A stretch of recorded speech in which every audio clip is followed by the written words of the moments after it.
Mystery Mike. Thank you all for tuning in. Okay, today we're going to talk about a metal detector, and this metal detector is actually a PI 1000 underwater metal detector. I bought this back in the 80s when I was just a young kid, and this is made just for the water. I mean, you can use it on the land as well, but it really does good in the water. And what me and my brother did is we made a sifter, and you put a square wire, in a styrofoam square, and you tack it in there. I don't know exactly how we did it, it's been so long, but it'd be floating on the water, and you would have that, and then you would make up a special shovel that would also have a sifter in it, I guess like a 1/4-inch square wire. What we did is we went to Upper Chesapeake Bay, where they were old swimming parks that were closed down over the years, and what we were hoping to find was a jewelry. So what we would do is I would get ready for crabbing and fishing. We make a whole day of it. We had a small boat. It was a small John boat, and we went ahead and got the trout line for crabbing, and then we got our fishing rod. So what we did is we made a whole day of it.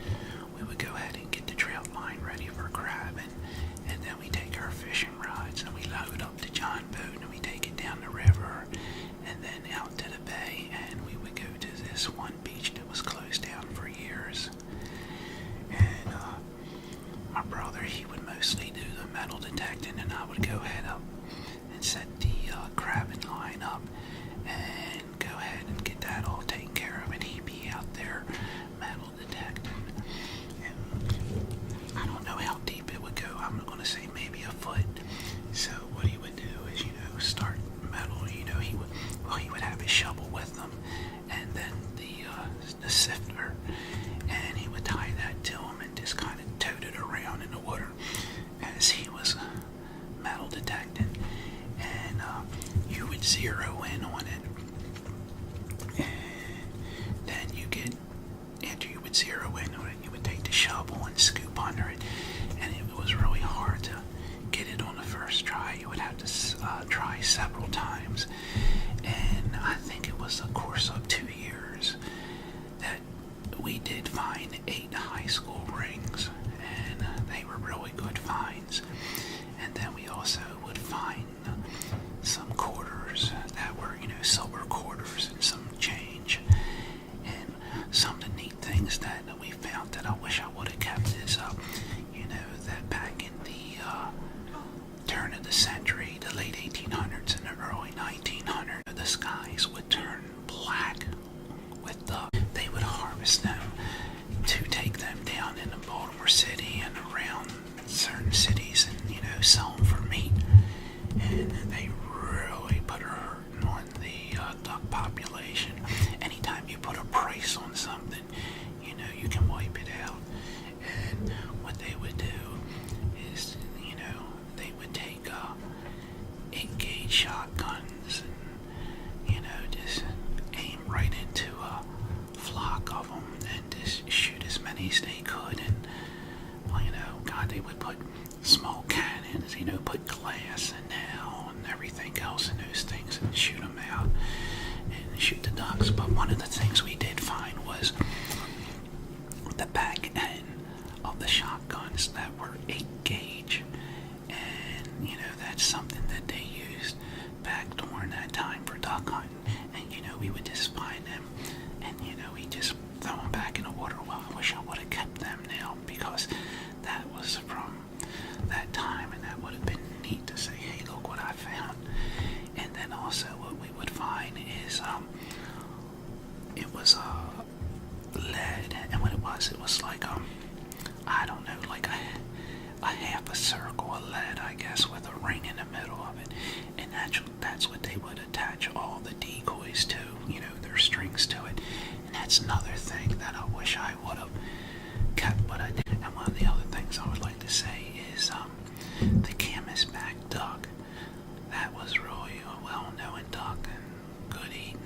And one of the ways that the canvasback got their name is because when these guys would harvest these ducks, they would put them in these canvasbacks into a canvas sack, and then they would take them down to Baltimore and sell it. And what they would do is that they would put on the sack canvas back because they wanted those canvases back. So when they would go ahead and get their other ducks the next time, and that's how canvasback got its name. Okay, and I guess I should have showed this first, but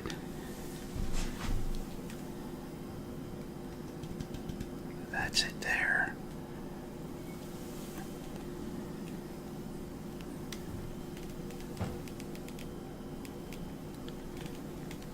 And what you would do is you would put these headphones on here. You would put those headphones on and wear those. And unfortunately the batteries are wore out. I tell you what, these batteries must have been in here for 25, 30 years, and they just recently burnt out, believe it or not. But what you would do is you would put it on the on position, and then there's also, let me see here,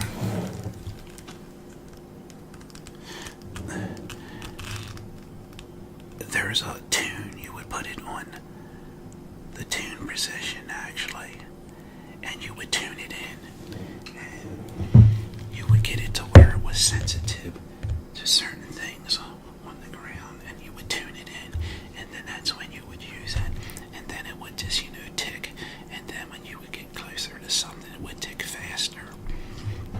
But I don't know what they have now. I'm sure they have stuff better than this, but I still remember what I paid for this. It was $360, and we still have everything that we found with it.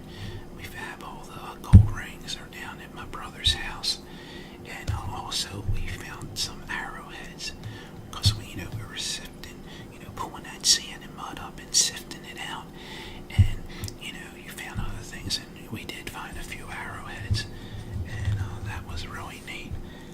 And I can't remember if we found any wedding bands or not, but we did find some really nice stuff, and most of all, we had a lot of fun, and we didn't seem to catch a whole lot of crabs, and caught a little bit of fish, but we had a lot of fun. We really had a nice time doing it.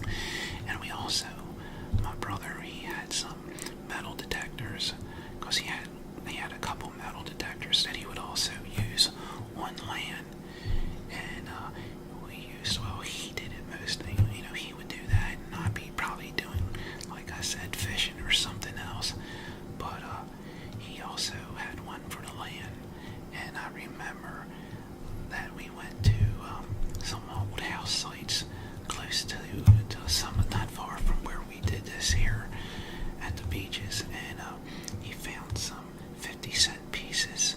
I can't remember the dates on them, and then he found like the 1-cent pennies, and that does go back some time ago, and you can really find some neat stuff.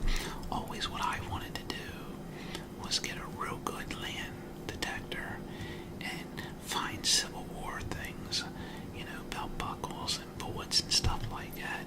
I never actually got to do that, but I mean, they're out there to be found. You can find the old camps and stuff like that, but it's really neat. The only thing, it takes time, and sometimes it's hard to find the time to do all these things, but it's really a lot of fun.